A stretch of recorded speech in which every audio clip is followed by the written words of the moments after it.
Can religion and education coexist harmoniously in a society that cherishes diversity and promotes inclusivity? This question is the crux of our discussion today, as we explore the role of religion in education. Religion has long been a cornerstone of human societies, shaping our values, beliefs, and often, our approach to education. Historically, many of the world's oldest educational institutions were rooted in religious traditions, serving not only as centers of learning, but also as places for spiritual growth. Fast forward to the modern era, the landscape of education has significantly evolved. It is now characterized by a wide spectrum of institutions, diverse in their ethos and pedagogical approaches. Amidst this diversity, the role of religion in education has also seen a transformation. In the United States, the concept of the separation of church and state has been a guiding principle. It is a concept embedded in the First Amendment of the U.S. Constitution, ensuring that the government remains neutral towards religion. This neutrality extends to public education, which is expected to provide a secular learning environment, free from religious bias or influence. However, this does not mean religion is entirely absent from education. On the contrary, religious schools and faith-based educational organizations play significant roles in the education sector. They offer alternatives to public education, often infusing their curriculum with religious teaching and values. Moreover, the presence of religious student organizations on college campuses testifies to the vibrant role of religion in the educational experiences of many students. These organizations offer spaces for students to explore and express their faith, contributing to the pluralistic tapestry of campus life. The interplay between religion and education is not without its complexities. It involves a delicate balancing act, maintaining the constitutionally mandated separation of church and state while respecting the diverse religious identities and needs of students. As we delve deeper into the specifics, it becomes clear that the intersection between religion and education is a complex and dynamic landscape. Enter Betsy DeVos, the Trump administration's Education Secretary with a vision to reinforce the role of faith-based organizations in education. DeVos, known for her commitment to religious liberty, introduced significant changes to federal education policies during her tenure. She made it easier for members of religious orders to access federal financial aid, a move that opened up new opportunities for those dedicated to serving their faith communities. In addition, she expanded the Public Service Loan Forgiveness Program to include clergy members. This was a monumental step, acknowledging the public service rendered by those in religious vocations and offering them some financial relief. But DeVos didn't stop there. She also enhanced protections for faith-based campus organizations at public universities. This meant that these groups could operate on campuses with the assurance that their religious rights would be respected and protected. DeVos also turned her attention to K-12 education. She put a halt to enforcing a policy that had previously prohibited religious organizations from providing publicly funded services in private schools. This policy reversal meant that religious organizations could now offer services like tutoring, technology, and counseling in private schools using public funds. And the changes didn't end there. DeVos made it possible for religiously affiliated organizations to receive federal grants for charter schools. This move further integrated religious organizations into the public education system, allowing them to play a more substantial role in providing education. These changes were welcomed by many religious education groups, who saw them as a victory for religious liberty.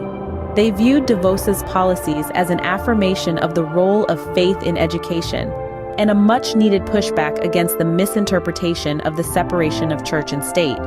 But as we'll see, not everyone viewed these changes in the same light. But what drove DeVos to implement these changes? What was her rationale, you may ask? Well, at the heart of DeVos's approach was a strong belief in the expansion of religious liberty. She often framed her policy changes as efforts to protect and promote this principle, which she saw as a cornerstone of American society. DeVos held a unique interpretation of the concept of the separation of church and state. Now, traditionally, this principle has been understood to mean that the government should not favor one religion over another or religion over non-religion. But DeVos argued that it had been misinterpreted. She contended that the separation of church and state should not be an excuse for the government to separate people from their faith. Instead, she believed that faith-based organizations have a vital role to play in education. She saw her policies as a way to empower these organizations, enabling them to access the same resources and opportunities as their secular counterparts. In her view, this was not about favoring religion, but about leveling the playing field.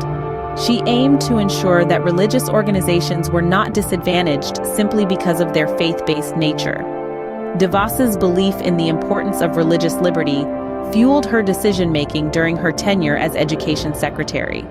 It was the rationale behind her efforts to make federal financial aid more accessible to members of religious orders, to expand loan forgiveness for clergy, and to enhance protections for faith-based campus organizations at public universities. It was also the driving force behind her decision to stop enforcing a policy that had previously prohibited religious organizations from providing publicly funded services in private schools. While DeVos's policies were seen as a step forward by some, they also sparked controversy and debates. There were those who praised her for championing religious liberty and others who criticized her for blurring the lines between church and state. But no matter where one stands on these issues, it's clear that DeVos's policies have left a lasting impact on the American education system. With a change in administration comes a potential shift in policies. But how will Biden's administration approach DeVos's policies? As we move forward, it's anticipated that the Biden administration may undo many of the policy changes implemented under Betsy DeVos. This is not unusual when the White House changes hands, as each administration has its own vision for the future of education in America. However, what remains uncertain is how the Biden administration will approach the specific policy tweaks that were designed to favor religious organizations. Will these policies be rolled back entirely, modified, or perhaps even expanded upon? The answer to this question is not yet clear. It's worth noting that the Biden administration has already shown signs of reversing some of DeVos's policies. For instance, they have proposed a new federal rule that allows schools to enforce some restrictions on transgender student athletes, but opposes policies that completely ban them from participating on sports teams consistent with their gender identity. This is a stark contrast to the policies of the previous administration, and could potentially indicate a broader trend of policy reversals to come. But when it comes to the specific policies favoring religious organizations, the administration has yet to make a clear stance. This leaves many religious education groups, who had found support under DeVos, in a state of uncertainty.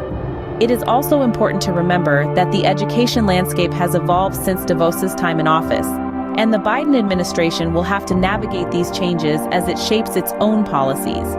This could mean that the administration's approach to DeVos's policies could be influenced by current events and trends in education, rather than simply being a reaction to the previous administration's actions. In conclusion, while it's highly likely that Biden's administration will reverse many of DeVos-era policies, it remains to be seen how this will impact the policies specifically aimed at supporting religious organizations. The future of religion in education remains an evolving landscape subject to the policies and beliefs of those in power. The intertwining of religion and education is a complex dance, marked by shifts in power and policy. In the ever-changing landscape of education, the role of faith-based organizations has been amplified by policy changes under the Trump administration. Under the guidance of Education Secretary Betsy DeVos, the federal government eased access to financial aid for members of religious orders and expanded loan forgiveness for clergy members.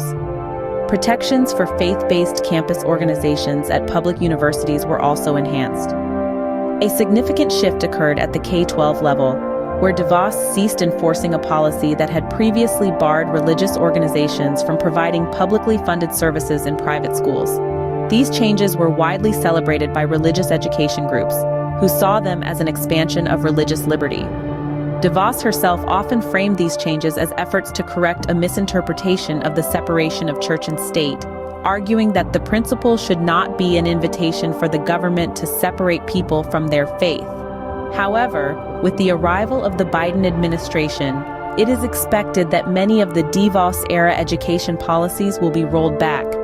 The specifics of how these reversals will be approached, particularly those policies aimed at supporting religious organizations, are yet to be seen. This uncertainty underscores the evolving conversation around the role of religion in education.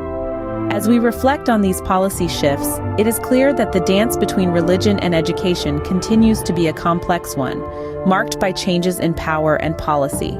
The dialogue about the role of faith in education, whether it's the right to practice or the right to be free from religious influence, is ongoing and far from settled. As we continue to grapple with the role of religion in education, one thing remains clear: the conversation is far from over.